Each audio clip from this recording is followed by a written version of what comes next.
हम पढ़ेंगे भाषा के विभिन्न रूप। तो प्रयोग के आधार पर भाषा कितने रूपों में पाई जाती है, पहचान के आधार पर भी। तो देखेंगे हम भाषा के विभिन्न रूप। भाषा के विभिन्न रूप।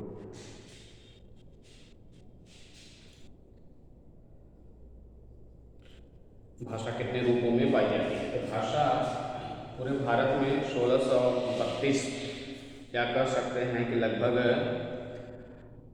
1650 भाषाएं पाई जाती हैं। छोटी बोली से लेकर के भाषा तक जो भी हैं वो सभी लगभग 1650 के लगभग भाषाएं भारत में बोली जाती हैं। तो उनको किन किन रूपों में पहचाना जाता है उसको हम देखते हैं। पहला होता है मातृभाषा। मातृभाषा। दूसरा होता है मूल भाषा के रूप में भी हम जानते हैं। तीसरा होता है संस्कृति भाषा।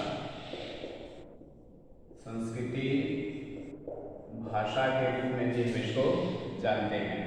चौथा होता है राष्ट्र भाषा। पांचवा कर सकते हैं राजभाषा के रूप में पाई जाती है, राजभाषा। छठवां कर सकते हैं अंतर्राष्ट्रीय। अंतर्राष्ट्रीय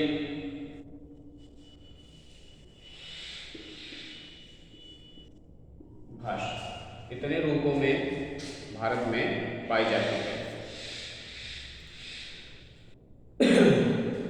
तो थोड़ा थोड़ा करके इनको हम डिफाइन कर लेते हैं, फिर विस्तृत रूप से नेक्स्ट क्लास में देखेंगे। तो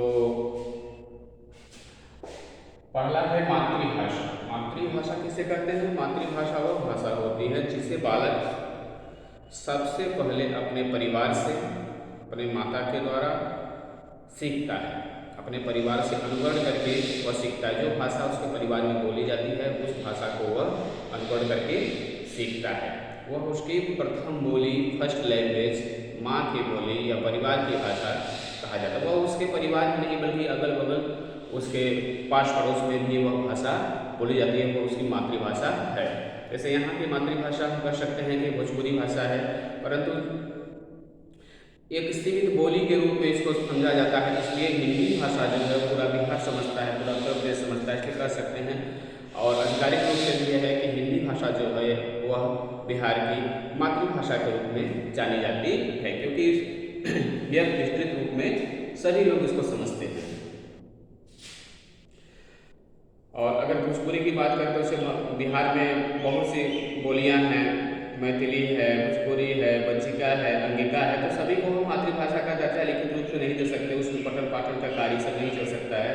अभी ऐसा कोई मानक नहीं मिला है, मान्यता नहीं मिली है। तो इसलिए हम क्या करते हैं कि हिंदी को ही मातृभाषा का दर्जा दिए हुए हैं। अन्य स्टेट की अगर हम बात करते हैं, जैसे महाराष्ट्र की बात करते हैं, तो उन्होंने मातृभाषा के रूप में मराठी भाषा को दर्जा दिया है। हिंदी के अतिरिक्त हिंदी को नहीं दिया, बल्कि मराठी भाषा को उन्होंने दर्जा दिया है। तो इस प्रकार से कह सकते हैं मातृभाषा वो भाषा होती है जिसे बालक अपने परिवार से प्रथमतः अपनी माँ के द्वारा, अपने परिवारजनों के द्वारा अनुकरण करके, अभ्यास करके उस भाषा को सीखता है। दूसरा है मूल भाषा। मूल भाषा वह भाषा होती है जिससे अन्य भाषाओं की उत्पत्ति हुई हो।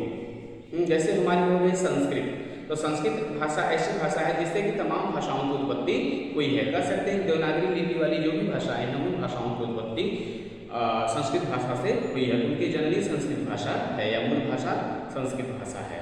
जैसे कह सकते हैं हिंदी हो गया, उड़िया हो गया, गुजराती हो गया, मराठी हो गया, बंगला हो गया, इन सब भाषाओं की जननी भाषा कौन सी है? संस्कृत है, ठीक है। तो वह संस्कृत जो है जननी भाषा जो होती है उसे हम मूल भाषा के रूप में जानते हैं।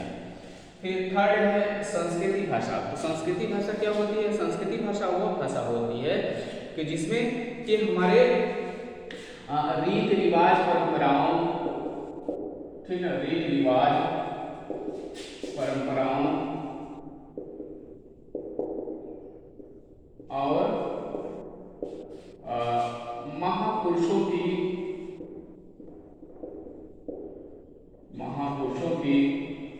कृतियां,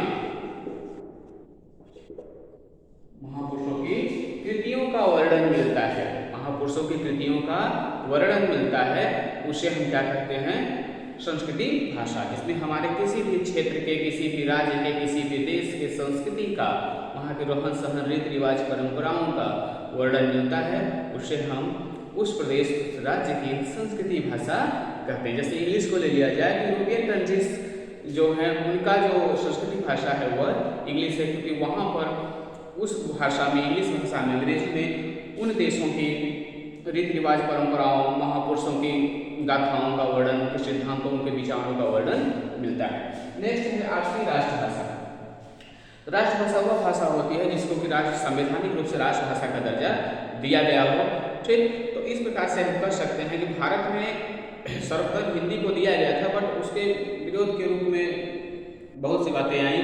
तो कुल मिलाकर कर सकते हैं कि भारत में हिंदी एक मात्र राष्ट्रभाषा नहीं है, बल्कि इसके साथ ही साथ बहुत सी भाषाओं को राष्ट्रभाषा का दर्जा दिया गया है।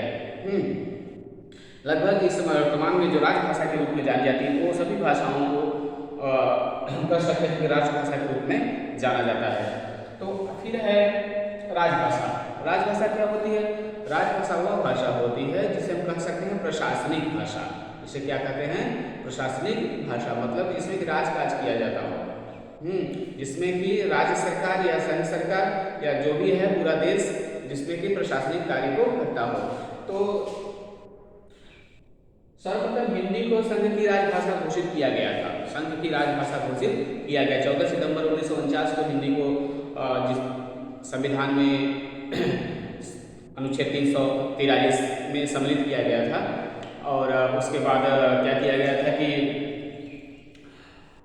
हिंदी को राजभाषा, संघ की राजभाषा घोषित किया गया और अंग्रेजी को सहभाषा घोषित किया गया। लेकिन कुछ विरोध हुए कि मात्र हिंदी को ही घोषित किया जा रहा है, तो अन्य प्रांत जो थे, जैसे हैदराबाद था स्टेट, या जो भी थे, महाराष्ट्र थे, हरियाणा वाले थे, लोग, बहुत से लोगों ने, आंध्र प्रदेश वालों ने विरोध किया और कहा कि नहीं, हमारी भाषा को भी सम्मान मिलना चाहिए और हम हिंदी को भी अपना, केवल हिंदी को अपना हम राजभाषा नहीं बना सकते। इससे तो हमारी भाषा का गौरव ही खत्म हो जाएगा, हमारी भाषा का अस्तित्व ही समाप्त हो जाएगा। तो इसके समाधान के लिए कोशिश किया गया कि आप लोग बताइए क्या करें। तो उन लोगों ने कहा कि नहीं, हमारी भाषा के लिए भी कुछ किया जाए। तो सरकार ने, केंद्र सरकार ने, जो भी थे प्रधानमंत्री उस समय, उन्होंने एक नियम बताया कि नहीं, आप लोग अपने अपने स्टेट की जो भी भाषा रखना चाहते हैं उस भाषा को ले आइए, ठीक ना, उस पर विचार प्रकट करिए, अपना कौन सी भाषा रखना चाहते हैं, उसको राजभाषा का दर्जा दिया जाएगा। तो कुल मिला जो उस समय 14 भाषाओं को सम्मिलित किया गया था संविधान की 8वीं अनुसूची में। वर्तमान समय में देखेंगे तो 22 भाषाएं, जैसे स्टेट बढ़ते गए, ठीक ना, स्टेट की भाषाओं को मान्यता मिलती गई, ठीक ना। कुछ लोगों ने राजनीतिक कारणों से, कुछ अन्य कारणों से भाषा को जुड़वाया 8वीं अनुसूची में। तो वर्तमान में हम कर सकते हैं कि राजभाषा के रूप में भारत ने संविधान की 8वीं अनुसूची में, 8वीं अनुसूची में कुल 22 भाषाएं हैं। कितनी हैं? कुल 22 भाषाओं का उल्लेख मिलता है। ठीक, इन 22 भाषाओं में अंग्रेजी नहीं है, अंग्रेजी संघ की सहभाषा है, ठीक, वो अपने रूप में विद्यमान है। तो राजभाषा मतलब वह भाषा जिसमें कि प्रशासनिक कार्य किए जाते हैं किसी भी प्रांत के, किसी भी राज्य के, किसी भी देश के, वह संघ की क्या होती है? राजभाषा, वह उस राज्य की राजभाषा होती है। तो वर्तमान में कितनी है? 22। अंतर्राष्ट्रीय भाषा की बात करते हैं। अंतर्राष्ट्रीय भाषा वह भाषा होती है कि जिससे कि एक देश से दूसरे देश में कम्युनिकेशन अर्थात विचार विनिमय का कार्य किया जाए, तो वो होता है आपका अंतर्राष्ट्रीय भाषा। जैसे कह सकते हैं अंग्रेजी। अंग्रेजी एक ऐसी भाषा है जिससे अपने ही देश में नहीं बल्कि हम दूसरे देश में भी विचार विनिमय का कार्य कर सकते हैं। वह व्यापार, विज्ञान इत्यादि क्षेत्रों में उसका प्रयोग किया जाता है। वह अंतर्राष्ट्रीय भाषा है। कह सकते हैं कि चाइनीज भाषा भी है, उसको भी अंतर्राष्ट्रीय भाषा कह सकते हैं, उसका भी अपने देश नहीं बल्कि दूसरे देश में भी उसका उपयोग होता है। तो इस प्रकार से कह सकते हैं अंतर्राष्ट्रीय भाषा वह भाषा होती है जिससे हम एक देश से दूसरे देश में विचार विनिमय का, कम्युनिकेशन का कार्य करते हैं, वह होती है अंतर्राष्ट्रीय भाषा। तो इस प्रकार से भाषा के विभिन्न रूप पाए जाते हैं। मातृभाषा, मूल भाषा, संस्कृति भाषा, राष्ट्रभाषा, राजभाषा और अंतर्राष्ट्रीय भाषा। ठीक ना। आप लोग कहेंगे कि हिंदी को राष्ट्रभाषा तो कहा जाता है, ठीक है, पर संवैधानिक मान्यता राष्ट्रभाषा की नहीं है, उसको राजभाषा की मान्यता है, लेकिन राष्ट्रभाषा जैसी कोई संवैधानिक मान्यता नहीं है। उसको सम्मान में हम लोग बोलते हैं, जैसे सम्मान में राष्ट्रपिता को, महात्मा गांधी को बोला जाता है राष्ट्रपिता, ऐसा कोई संवैधानिक उल्लेख नहीं है, लेकिन पूरा देश उनका सम्मान करता है, इसलिए उनको राष्ट्रपिता कहा जाता है। उसी प्रकार से हिंदी का पूरा देश सम्मान करता है। हमारे भारत की एक बहुत ही महत्वपूर्ण भाषा यह है, बहुत से पब्लिक के द्वारा बोली जाती है, इसलिए इसको राष्ट्रभाषा कहा जाता है हिंदी को। लेकिन आधिकारिक रूप से नहीं है, बल्कि भारत में बहुत सी राष्ट्रभाषाएं हैं। अन्य रूप भी होते हैं भाषा के, ठीक है, तो उसको हम दूसरे दिन देखेंगे।